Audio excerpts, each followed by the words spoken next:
morning.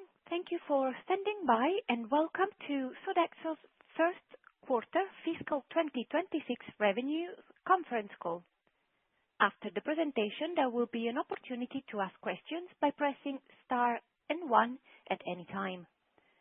I advise you that this conference is being recorded today on Thursday, January the 8th, 2026.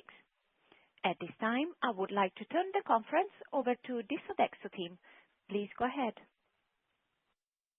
Good morning, everyone. Welcome to our Q1 fiscal 2026 revenue call. On the call today is Sébastien de Tramasure, our CFO, to take us through the presentation.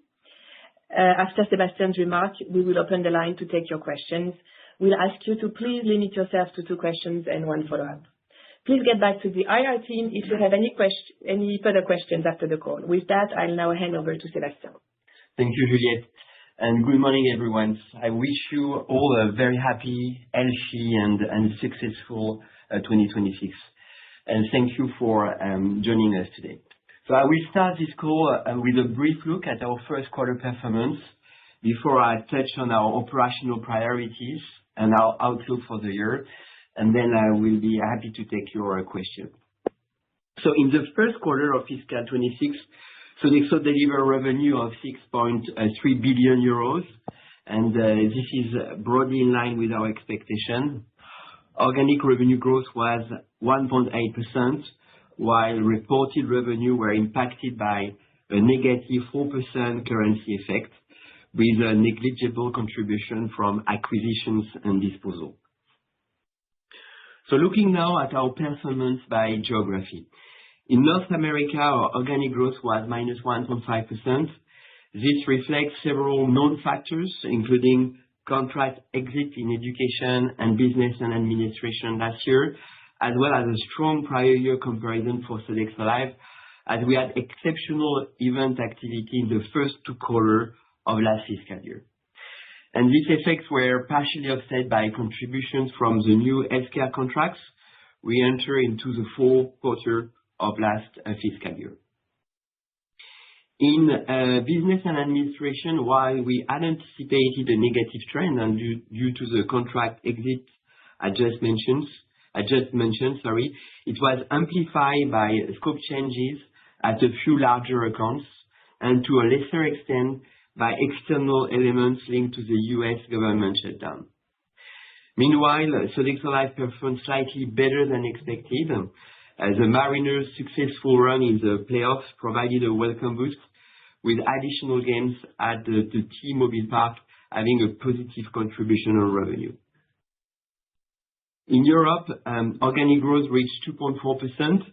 This was driven by new contracts in business and administration and healthcare, which more than offset a high prior year comparable in Sodexo Live linked to the Paralympics, as well as softer trend in education, mainly reflecting contract exits.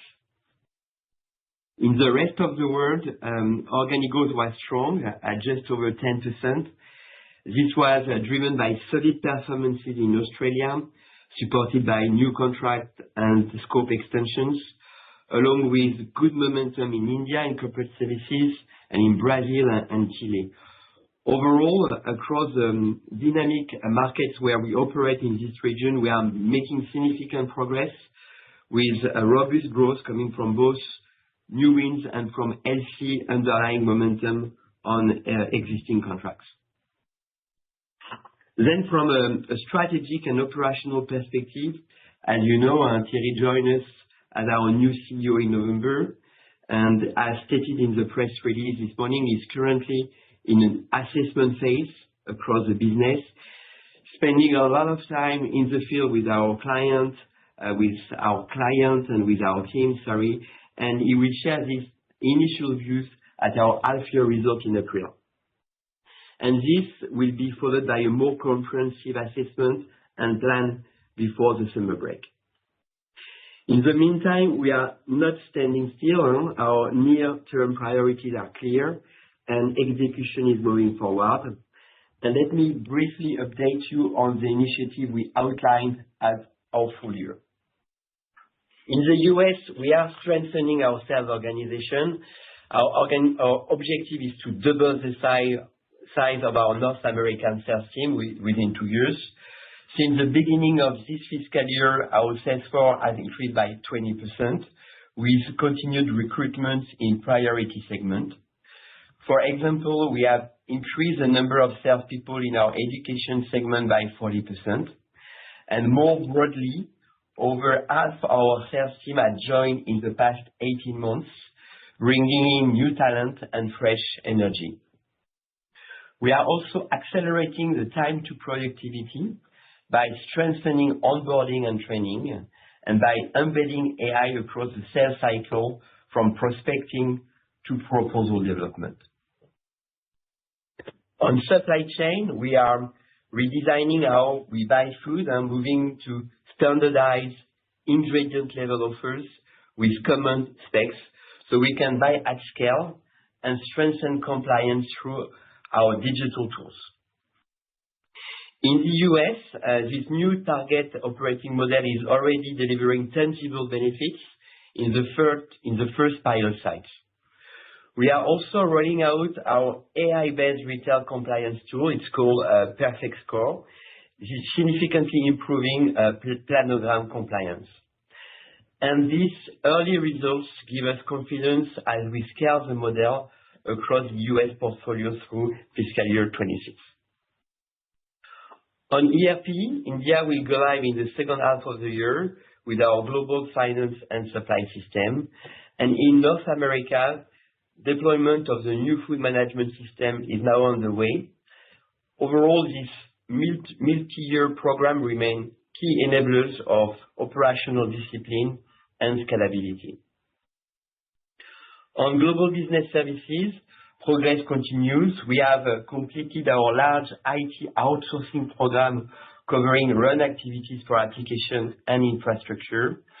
We are also expanding our shared service footprint and including the new Bogota center, which now supports North America with close to 150 FTEs. And around 30% of North America sales support is now delivered through global business services, giving us access to more flexible and scalable support capacity. Overall, we have now over 1,000 people working across our 3 shared service centers, and we are accelerating the program with additional expansion to follow. So overall, we are progressing as planned on this key initiative to strengthen the underlying foundation of our business. Turning now to our outlook and expected phasing effects for fiscal year 26. We are reiterating our guidance framework and with organic revenue growth expected between 1.5% and 2.5%, and our underlying operating margin expected to be slightly lower than fiscal year 2025. In terms of revenue phasing, we expect the second quarter to be towards the lower end of the full year guidance range, and this will be followed by a gradual improvement in the second half, mainly driven by favorable comparatives and phasing of Sodexo Live. On margin, so we usually see some seasonality with H1 being higher than H2. This year, the phasing will be different with H1 and H2 margin more closely aligned. This means that H1 will show a higher year-on-year reduction in margin. 3 main factors explain this. First, the acceleration of the investment we started in the second half of last year. Second, mobilization cost on our new large healthcare contracts. And third, the impact of negative organic growth in North America with limiting operating leverage and a less favorable segment and contract mix. For fiscal 2026, we now expect other income and expenses to be around 200 million euros compared to our initial indication of 160 million euros. This increase mainly reflects additional restructuring costs related to organizational changes, acceleration in the global business service program, to push our competitiveness and some other one-off elements. Meanwhile, we continue to expect an M&A impact of revenue of 0.5%, net financial cost of around 140 million euros, and an effective tax rate of approximately 27%. And as usual, all the numbers are in the appendix of the slide deck.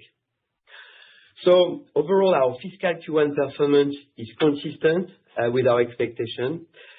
But let me be clear here, this does not reflect the potential we aim to realize for the company. We remain focused on execution, staying close to clients, moving faster, focusing on growth, and executing with more rigor and simplicity. And together with Thierry, we will provide more color on this in due course. With that, we'll open the call to questions. Thank you. This is the conference operator. We will now begin the question and answer session. Anyone who wishes to ask a question may press star and one on their touch-tone telephone.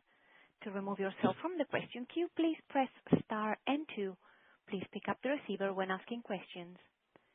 First question is from Jamie Rollo, Morgan Stanley. Good morning. Happy New Year, everyone. Two questions, please.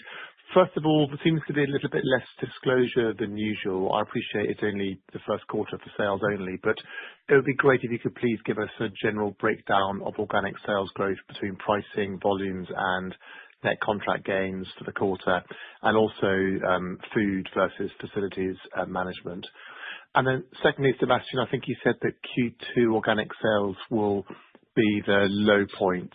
I think previously Q1 was going to be the low point. Maybe I misunderstood that, but has anything changed at all there in the sort of cadence of sales during the year? Thank you. So thank you, Jimmy, for your question. So first question on the bridge on organic growth. So 1.8% overall organic growth in Q1. Pricing is slightly below 2.5%, so again, in line with our expectation. The net new, it's a negative impact, again, around -1%, as expected, and coming mainly from the net new from last year.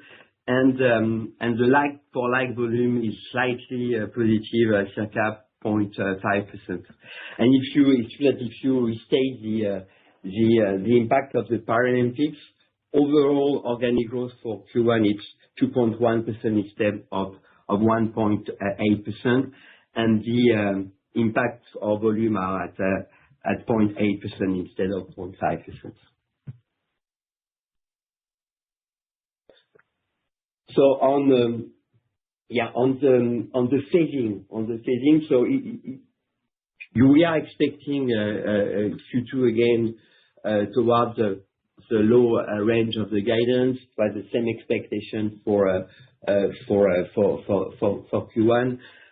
As you know, we'll have in Q2 initial impact of the contract reclassification, the large one we have in Vienna in the US. This will impact around 60-70 basis points in Q2. Then we will have the offset of the annualization of last year major BNI US losses, which were demobilized during Q2. And this will create an easier comparison base for Q2. And again, as I said, we had in Q1 the impact of the Paralympics. And on your last topic on food and FM, it's true that we did not disclose that in Q1.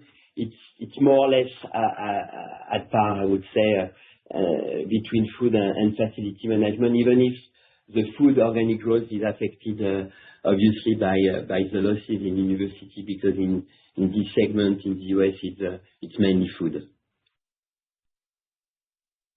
Okay, that's very clear. Thank you very much. Next question is from Leo Carrington, Citi. Good morning. Thank you for taking my questions. Two for me.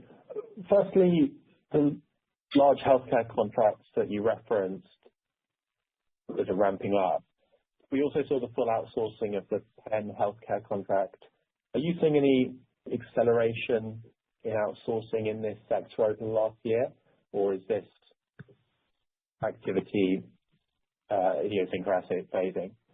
And then secondly, just to follow up on those comments on organic growth acceleration, is there anything that's happened since you last reported to give more comfort on this? Or as you say, is it mostly about the comp effects last year? Thank you. Okay.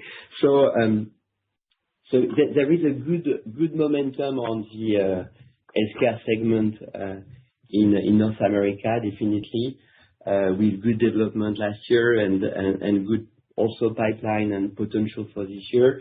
So it's true that the market remains very dynamic with a positive trend, underlying trend in terms of outsourcing in this segment. So for me, there is no major change here in the trend, but compared to prior years, but definitely the trend is good. Then on the acceleration of the organic growth for H2, there is two major impact that we need to keep in mind for the second half of the year. There is first, yes, the impact of again the reclassification of the large contract in business and administration that have a negative impact overall in the organic growth. And in the other end, we have a strong different phasing and comparable for Sodexo Live. Last year, we had a very strong H1 for Sodexo Live, a strong Q1 with the Paralympics, with all the concert with Taylor Swift. Q2 was pretty good as well with the Super Bowl. So strong H1 last year. This year we will have a much stronger H2 compared to H1. We'll have some big events scheduled already during the second half of the year. One of them will be the World Baseball Classic tournament. Here it's mainly ticketing and travel and hospitality. As you know, this is an activity we have within Sodexo Live. And on top of the additional events already scheduled for H2, we also have the ramp-up, a nice ramp-up within Sodexo Live, especially in the US, from new contracts we signed last year and recently, and one of them being also the airline lounges activity. We'll have also a new contract that I can mention is with LA Music Center, and all of that will bring also more organic growth and will help for the acceleration of the organic growth in H2. Thank you very much. Next question is from Estelle Weingrod, JP Morgan. Hi, good morning. First, I have a question on Europe and France in particular. Just wanted to check on the underlying momentum, any pressures on volumes or contract wins given the ongoing political uncertainty and macro headwinds. Basically, how is it going on the ground? The second question I have is on North America education. Could you just give us more color on how enrollments shaped up for you at the end in the fall term, and when would you expect this division to regain momentum following new sales hires and so on? And perhaps the last one on renewals for 26. I think last time you mentioned that there will be few larger GSA renewals in the next couple of years, with almost none this year. Just wanted to check if there was anything else to flag in terms of renewal for 2026. Thank you.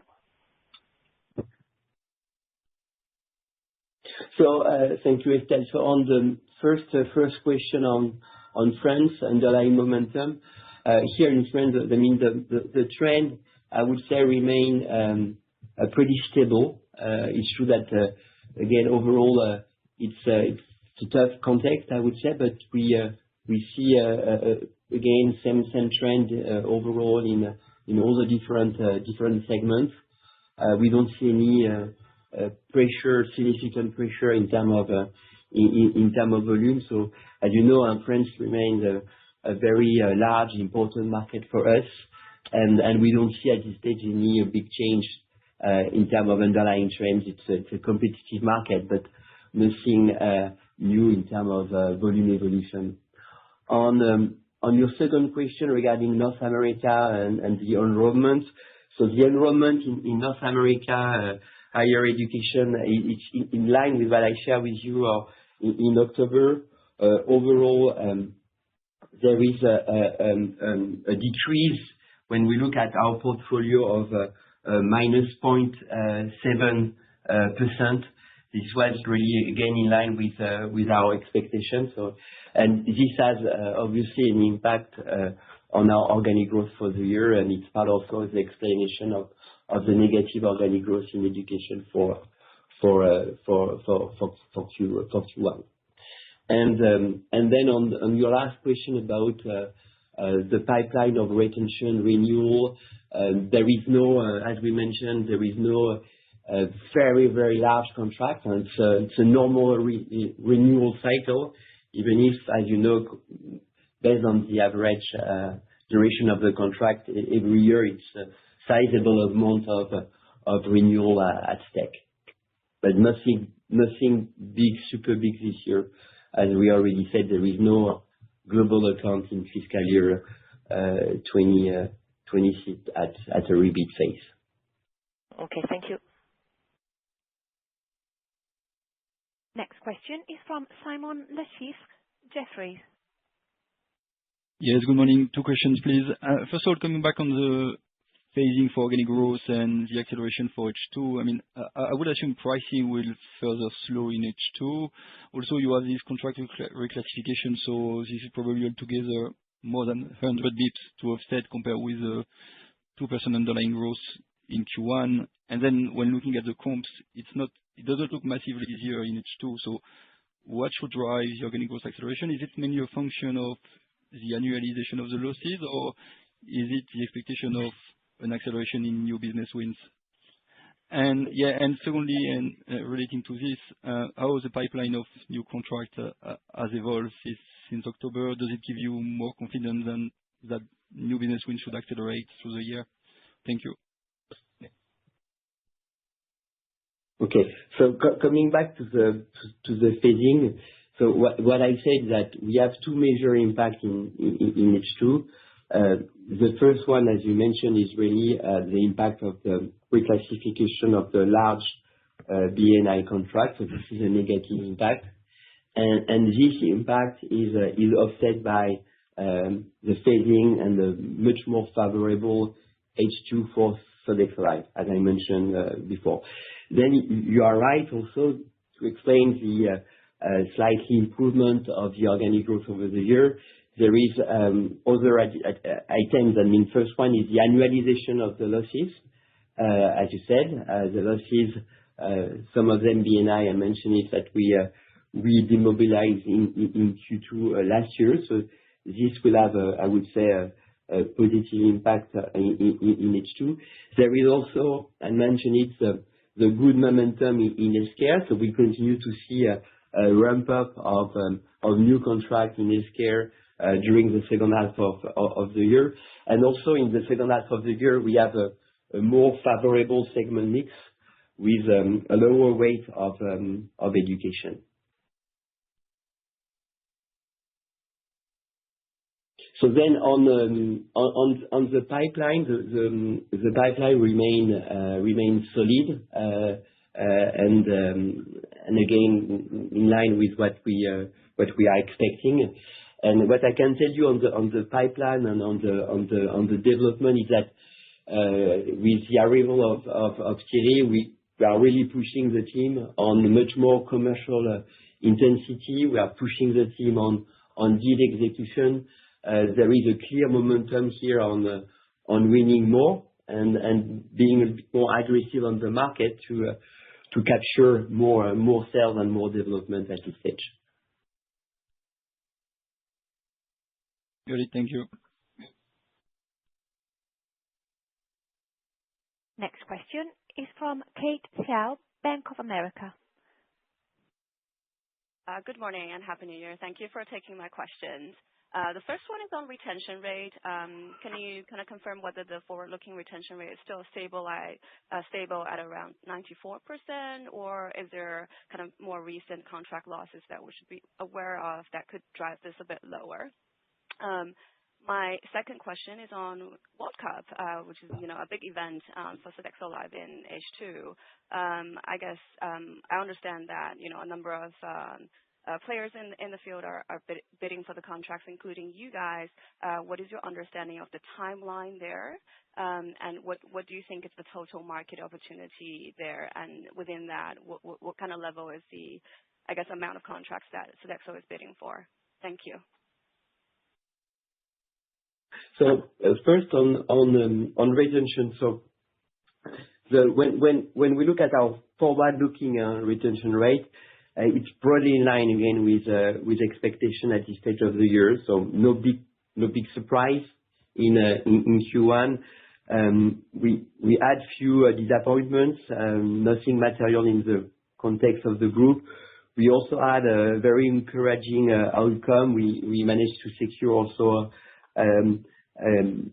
sizable contract during Q1. So overall, again, plus and minus, broadly in line with expectation. And then it's a bit too early then when we look at what we want to achieve during the year. Focus on retention is again key priority. We all know that this is really the first pillar for organic growth, but it's a bit too early to draw a clear conclusion for the full fiscal year 2026. But as I said, for this year, but not the case last year and 2 years ago, it's a more normal renewal cycle, and there is no major global account at stake for this year.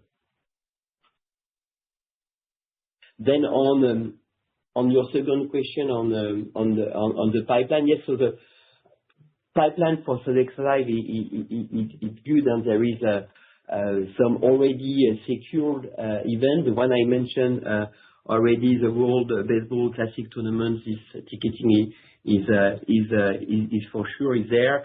There is more. It's still in a tender and RFP process, but it's a lot of opportunity here. We are quite confident. We also know that we'll have also the FIFA World Cup in the second half of the year. Again, all the tender are underway. But we need to keep in mind that we are involved in two stadiums that we already operate.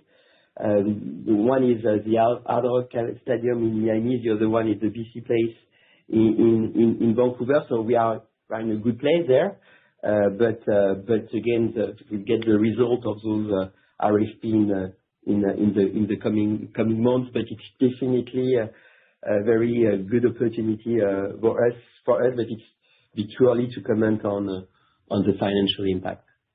Oh, just a quick follow-up, if you don't mind. Are you also bidding for a new stadium, kind of in the World Cup bidding stage? Thank you. Again, talking about ongoing commercial negotiation and bid, I cannot get into the detail. What I can tell you is that, yes, this is clearly a good opportunity for us, and we are clearly working on it. Thank you so much.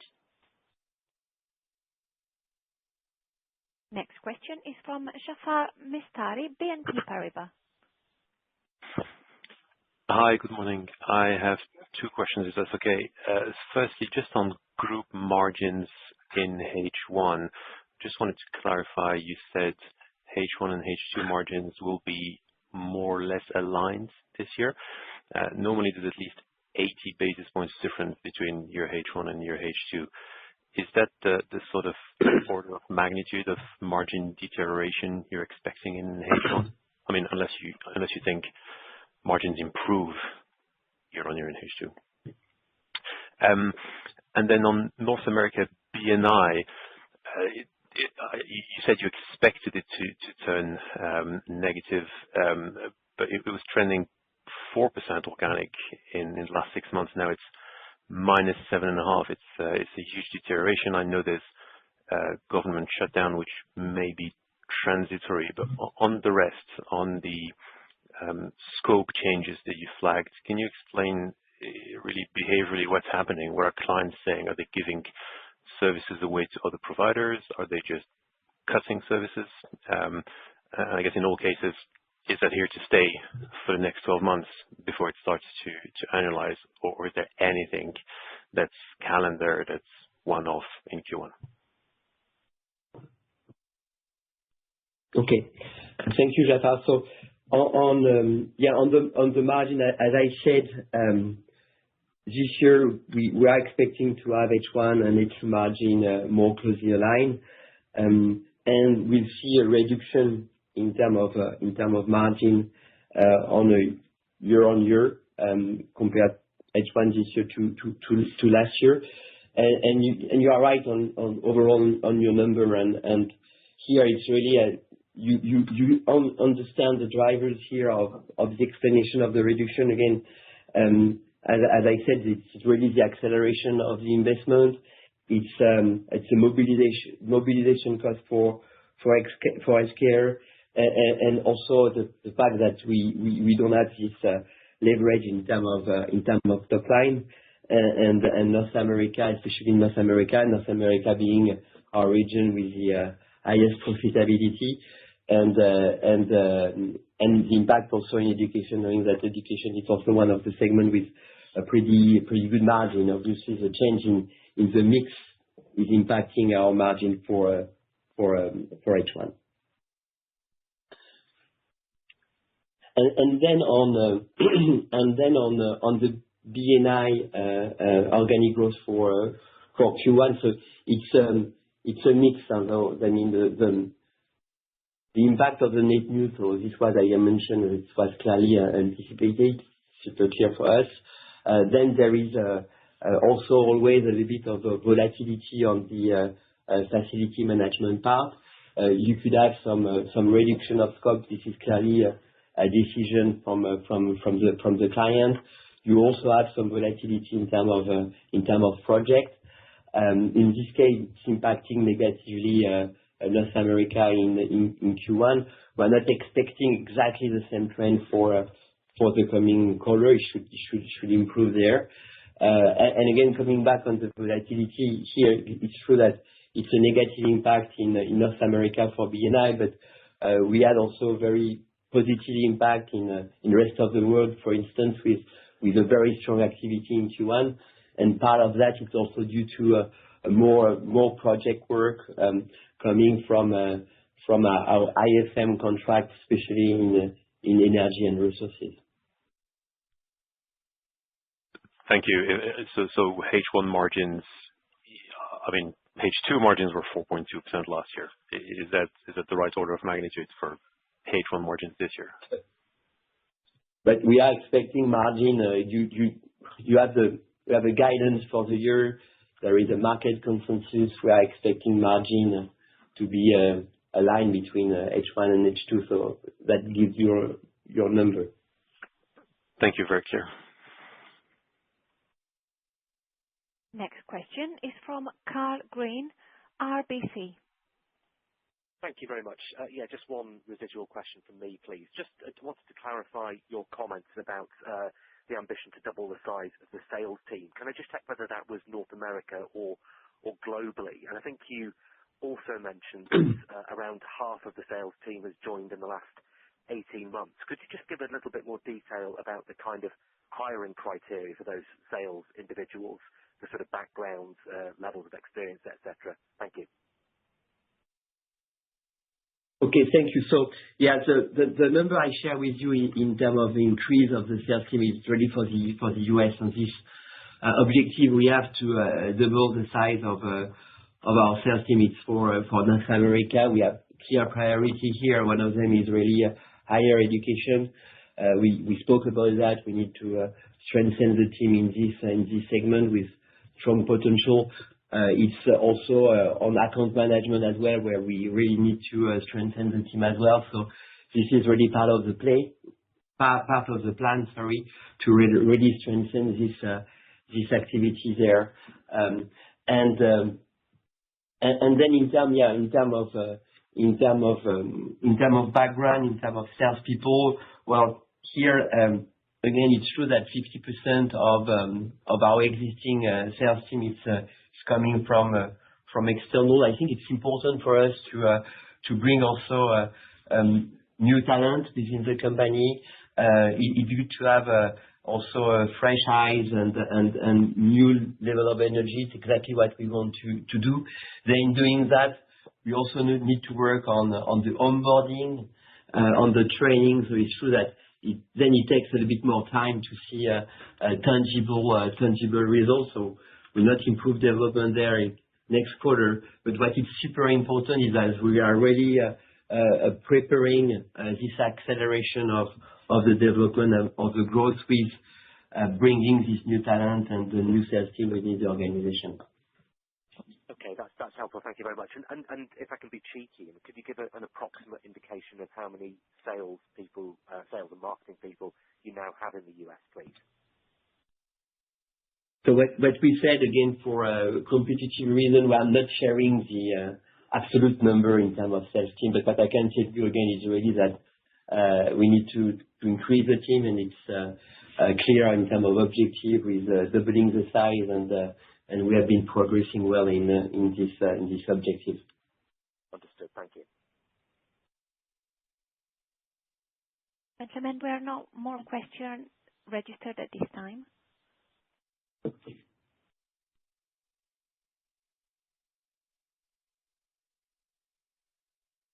Okay. So thank you for joining us today. Again, looking forward to speaking with all of you again for the half-year result in April. And as I said, Thierry will be with us for the H1 results. So thank you again, and have a great day.